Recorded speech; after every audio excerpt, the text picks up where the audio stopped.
कैसे हैं आप? ठीक ठाक हैं? 2 दिन रह गए हैं स्विमिंग वर्ल्ड के वेट उनके चेक करने में। तो अभी तक का सफ़र जो है वो चौथी वीक का है, तो बहुत ही ज़बरदस्त जा रहा है।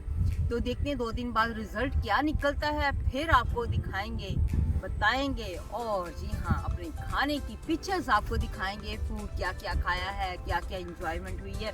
साथ साथ में अभी तक तो आप सिर्फ हमारी वॉक जो है उसको इंजॉय करें और 2 दिन वेट करें, 2 दिन के बाद रिजल्ट होगा। चलिए अपना ख्याल रखिएगा, बाय।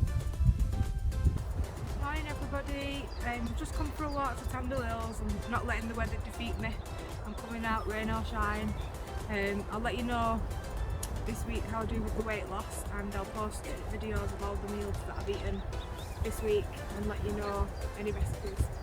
Thank you. Okay.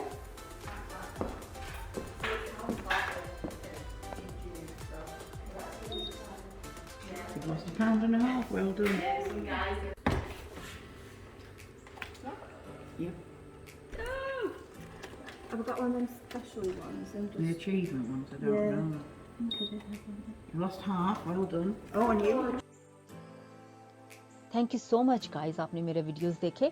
और अगर आपके पास कोई कमेंट हो तो आप ज़रूर कीजिएगा इन वीडियोस के हवाले से, या फिर आप चाहते हो कि कोई वीडियो ऐसा जो आप चाहते हो कि कोई टॉपिक है या मेकअप का, कुकिंग का कोई भी टॉपिक जो कि मैंने मेंशन किया हुआ है अपने यूट्यूब चैनल में अबाउट में, कि मैं क्या क्या बना सकती हूँ अपने यूट्यूब में, क्या क्या इसमें वीडियोज़ आएंगे, तो आप मुझे ज़रूर कॉमेंट कीजिएगा। तो मेरी पूरी कोशिश रहेगी कि आपके लिए उस वीडियोज़ को मैं लेकर आऊँ।